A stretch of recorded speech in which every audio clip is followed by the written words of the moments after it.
ఇది అనంతపూర్లో నేను ఉంటున్న ఇల్లు అనమాట. క్లైమేట్ అనేది ఎలా మారిపోయిందో మీకు ఒకసారి చెప్తానండి. ఇప్పుడు ఇక్కడ చూస్తున్నారు కదా, నా రూమ్ ఎంత డార్క్గా ఉందో చూడండి. ఇప్పుడు నేను బయటికి వెళ్తున్నాను. రూమ్లో నుంచి బయటికి వెళ్ళాక ఇక్కడ చూడండి క్లైమేట్ ఎలా ఉందో.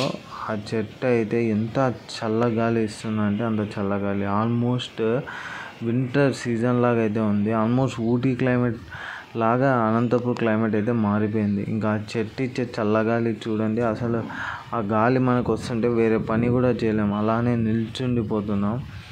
అంత మంచి చల్లగాలి అయితే ఆ చెట్టు అయితే మాకు ఇస్తుంది. ఇంక ఇక్కడ క్లైమేట్ చూస్తే మొత్తం క్లౌడ్స్ అన్నీ కవర్ అయిపోయి ఉన్నాయి. అసలు ఇది నాకు తెలిసి ఊటీ కొడైకెనాల్ లాంటి క్లైమేట్ లాగా అయితే నాకు అనిపిస్తుంది. ఎంత చల్లగా అంటే అంత చల్లగా అయిపోయింది. ఇక్కడ మా ఇంట్లో ఒక చిన్న చెట్టు అయితే ఉంది అన్నమాట. అక్కడ అది దాంట్లో అయితే మొత్తం వేపర్ ఫామ్ అయిపోయింది. అంటే మొత్తం చిన్న చిన్న డ్రాప్లెట్స్ ఫామ్ అయిపోయినాయి. అంటే మార్నింగ్ మంచు కురుస్తుందో ఏమో, మనం అంత అర్లీగా లేము కాబట్టి. ఇప్పుడు మీకు టైం ఎంత అయిందో చూపిస్తాను. మీరేమో సాయంత్రం 6 అనుకున్నారు, కానీ ఇప్పుడు చూడండి మిట్ట మధ్యాహ్నం 12 గంటలకు ఈ క్లైమేట్.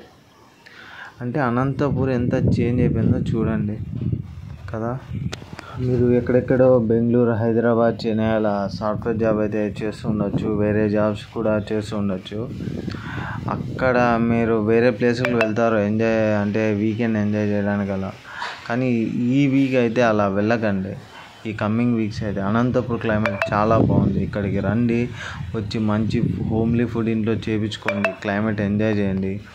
అలానే ఇక్కడ మ్యాంగోస్ కూడా మంచిగా వస్తున్నాయి. అన్ని రకాలమైన మ్యాంగోస్ అయితే అనంతపూర్లో అయితే వచ్చేసాయి. మీకు చాలా చోట్ల అవైలబుల్లో అయితే వచ్చేసాయి. మీరు ఖచ్చితంగా అనంతపూర్ని విజిట్ చేయండి. బెంగళూరు, హైదరాబాద్, చెన్నై ఇలా చాలా ప్లేసెస్లో ఇంటికి దూరంగా ఉండి మీరు వర్క్ చేస్తుంటారు. మీరు ఎక్కడెక్కడికో వెళ్తుంటారు టూరిస్ట్ ప్లేస్ కోసం. ఈసారి మాత్రం అనంతపూర్కి అయితే రండి.